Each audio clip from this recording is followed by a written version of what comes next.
So in this video, we're going to be talking about related rates. And what related rates are word problems in calculus in which multiple variables are related to each other, or multiple variables depend on each other. And usually in related rates problems, those variables are going to change with respect to time. So for example, if we had a tank that was full of water and someone was draining that tank, we could say for each minute that goes by, maybe 3 gallons of water are going to leave that tank. So what we would be talking about in that situation is a rate of change of volume, because we're saying as a specified amount of time goes by, this is how the volume changes. So you're almost always going to be given variables that change somehow with respect of time, and you are usually told how those variables change with respect to time. And so for these problems, it is super important that you are really familiar with differential notation. So for example, if I define h to be height of something, let's say that you are a person standing on the ground and you are watching a hot air balloon rise above you. So here is a hot air balloon and you're watching that rise above you. So let's say that the h is defined as the distance between you and that hot air balloon, and then we'll define t as time. So as time goes on, the distance h here is going to get bigger, right? As you stand there and this hot air balloon rises, the distance between you and the hot air balloon is going to get bigger and bigger as the balloon goes up. So what we could say is we could define dh dt. And what this would mean is this would mean the rate of change of height with respect to time. So the hot air balloon is rising above you, this distance h is getting bigger, but we want to know, how is this distance h changing? How fast is this distance between you and the hot air balloon growing? Is the hot air balloon moving really slow so this distance h gets bigger only by a little bit, maybe every second? Or is this hot air balloon moving super fast? Is this distance h between you and the balloon getting bigger and bigger super fast? So that's what dh dt would represent, is it would represent the rate of change of this physical distance here with respect to time. So it's really important that you're comfortable with notation and you understand what the h on top means and what the t on bottom signifies, because it is going to be, you're going to be using this notation all the time when you do related rates problems. And so I really do think the best way to get really good at these problems is just by doing a bunch of examples. So in this example, we're just going to walk through kind of the setup and how to understand the information that a related rates problem gives you. So in this problem, we have a circular pool of water, and it's expanding at the rate of 16 pi inches squared per second. And they want to know, at what rate is the radius expanding when the radius is 4 inches? So as you might have noticed, they kind of throw a lot of information at you. So it's an important skill to be able to pick through all the numbers they give you, figure out which ones are relevant, and where all of them should go. And so the very first thing I would always recommend doing when you're doing a related rates problem is to draw a picture. So drawing a picture will really help you kind of figure out what's going on. So in this example, we have a circular pool. So let's draw a circle here, and it's a pool, so that means it's full of water. So we'll draw some water in there like that. So we have this pool, and this pool of water is expanding at a rate of 16 pi inches squared per second. So what does that mean? It means that, kind of imagine this, I think it's more like a puddle than a pool, but kind of imagine we have this pool that's sitting on the ground, and it is expanding, or this circle is getting bigger as time goes on. So the edge of the water here, this water line, is going to get bigger and bigger, and this circle is going to get bigger as time goes on at this rate right here. And so they want to know at what rate the radius is expanding when the radius is 4 inches. So one of the first things I like to do is I like to make a list of what quantities are changing, because it is a related rates problem. So we're going to make a list of everything that is changing. So when they say that this pool of water is expanding at this rate of 16 pi, what they mean is that the area of this puddle is changing, right? If this puddle is going to get bigger, if this circle gets bigger, then the area, the surface area of the puddle is what's changing. And so another way you could have figured out that they're referring to area when they talk about this pool of water expanding is you can look at the units over here. We had 16 pi inches squared per second, and you might notice that inches squared squared is how we measure area. When we are measuring area, we square our units, and if we're doing volume, then we cube our units. So looking at the units can be really helpful when trying to figure out exactly what quantities they are telling you about. So in this case, when the pool of water is expanding, they're talking about the area. So the area of this pool is changing, and we know it's getting bigger because they told us it's expanding, right? So I'm going to put an up arrow here to tell us that the area is getting bigger.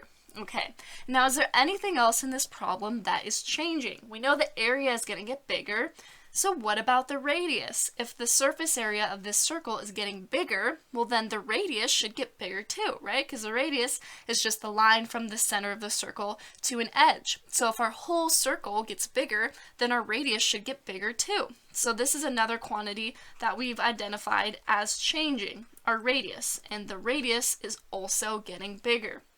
So now we kind of know that what quantities are changing. And then another thing I really like to do is figure out what they're asking us for. It is really easy to get lost in all of the information of a related rates problem. So somewhere on your paper, I really recommend you write what they're asking you to find. And so right here is where they tell us what they want us to find. They say, at what rate is the radius expanding? So this is what we're trying to figure out. What rate is the radius expanding? And so I really like to write this in differential notation. So I'm going to say that letter R represents the radius, and then T is going to represent time. So if I wanted to come up with some notation or an expression that represents the rate of change of the radius, that is going to be dr dt. So what dr dt means is it's the rate of change of the radius, because the r is on top, with respect to time, because t is on bottom. And you might be wondering, well, how did you know that it's with respect to time? How do we know that that's what goes on bottom? That's our independent variable. And again, you can kind of get a hint from the units that they gave us. Up here, they told us that the rate that the area was changing was 16 pi inches squared per second. So they gave us a rate that was with respect to time, specifically seconds. So that's how I know that the rate of change for my radius is also going to be with respect to time, because the example rate that they gave us was with respect to time. And so time in this problem is in seconds, because they told us that up there. So now we kind of know what's changing and what we are looking for. So dr dt is what we are looking for. And I like to put just a box around it so you can always remind yourself it's really obvious what are we trying to solve for. So okay, we want to find the rate of change of the radius. So how do we go about doing that? Well, the very next thing you should always do in a related rates problem is you want to set up a relevant equation. And by that I mean you want to set up an equation that relates the variables or the physical quantities that you're dealing with. And in this problem, area and radius are the quantities that we're dealing with, right? Because in the first sentence of this problem, they told us how area was changing. And then in the second sentence, they were telling us about the radius. So it's kind of apparent that the two things that are supposed to be related are area and radius, because they told us information about both of those. So we need a way to relate the area of a circle to the radius of a circle. So see if you can come up with an equation that relates the area and radius of a circle. And so hopefully what you might come up with is that the area of a circle is equal to pi r squared. So this is the equation that we want because it shows the relationship between area and radius. If you have the radius of a circle, you just square it and then multiply by pi, and that gives you area. So I knew that this is my correct equation, my relevant equation, because area and radius both show up in this equation. So now I have my relevant equation. And so what I want to do now, as soon as you get your relevant equation, is we want to take the derivative of this. And why do we want to take the derivative? Well, derivatives are a rate of change, right?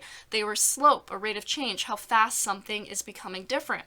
So that's why we know that we want to take the derivative, because derivatives tell us about rate of change. And in our problem up here, they want us to find a rate of change, right? We want to find the rate of change of the radius. So there's no way we can find a rate of change without doing some derivatives.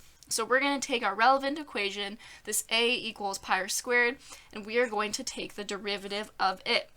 Now this is super, super important. You need to be really clear about what variable you're differentiating with respect to. You're really used to, in all the power rule and quotient rule videos, you were super used to x being your independent variable and y being your dependent variable, because that's what it's always been in math for a really long time. But now things are a bit different. We're not differentiating with respect to x necessarily, right? Because look at this formula that we have right here, this area equation. There are no x's in it, right? So there's no way that we can differentiate with respect to x, because there are no x's in our problem anymore. So we are going to be differentiating with respect to time. That is super important, because almost always in related rates problems, you're going to have quantities that are changing with respect to time. And so time is going to be your independent variable almost always, because time is independent of virtually everything in the world. So we are going to differentiate this with respect to time. So t represents time, because we defined that up here, and so that is going to be the independent variable when we take the derivative of this.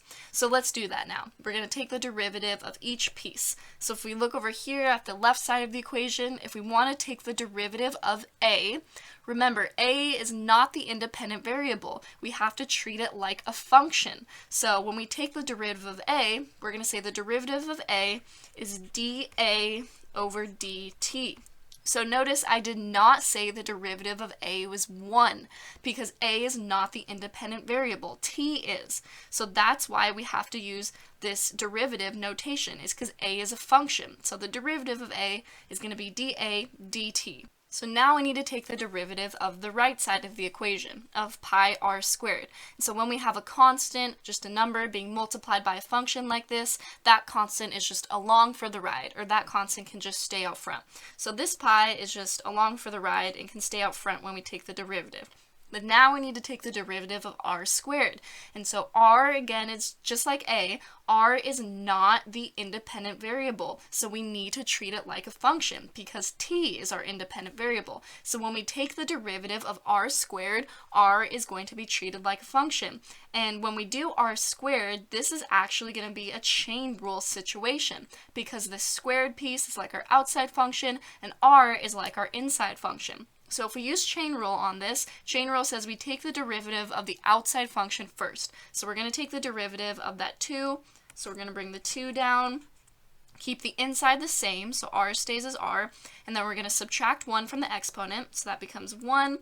And then don't forget, this is probably one of the most commonly forgotten pieces when doing these problems.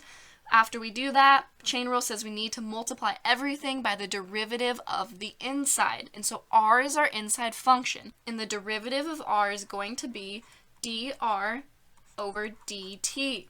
So notice how I did not say the derivative of r is 1, because r is not our independent variable. It's a function, so when we take the derivative of it, we need to represent it using this differential notation. So this expression right here is our derivative of this area formula, and we treated a and r as functions and took the derivative with respect to t. So now we have dA dt equals pi times 2r times dr dt.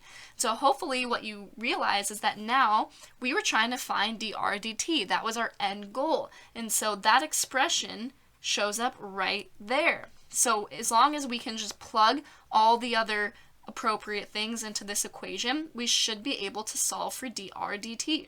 So looking at this first symbol, dA dt represents the rate of change of area of this pool with respect to time. And do we know what value that is? If we look up here in the original question, it told us that the rate of change of area with respect to time was 16 pi inches squared per second. So this dA dt is equal to the value 16 pi. So I'm going to rewrite this equation over here, and I'm going to substitute 16 pi in for dA dt. And so that is all equal to pi times 2 times r. And so r represents the radius. And do we know what the length of the radius is at this moment? And yeah, if we look up at the original question, they told us that at the moment that they wanted, the radius is 4 inches. So we can substitute 4 in for r here. So that's going to be times 4, and then all of that is still times dr dt, right? Because we don't know what dr dt is. That's what we're trying to solve for. So now this is just going to be a little bit of algebra. So we're going to have 16 pi equals 2 times 4 is 8, so we'll have 8 pi times dr dt. And then the last step to solve for dr dt is we're going to divide both sides by 8 pi. So 16 pi divided by 8 pi should just be 2. So 2 is going to be equal to dr dt. So what does that number 2 represent? Well, it represents dr dt, which is the rate of change of the radius with respect to time. So at the moment in question, the radius is changing by 2 inches per second. It is getting bigger at 2 inches per second. And that makes sense, right? We predicted that if the area was increasing with respect to time, if the circle is getting bigger, then the radius should also be getting bigger with respect to time. And so we got a positive number down here. So that's good. That matches what we thought should happen in the context of this problem. So that's kind of an overview of how we do related rates problems. I know that it's a lot to take in, but hopefully in the next few videos we'll talk about some processes that you can kind of stick to and different ways that you can organize your information. And again, just doing these problems, even if you don't like them, doing these problems over and over and over again really is the best way to make yourself good at them. So watch out for the next few videos where we'll be doing more practice problems, and don't forget to subscribe.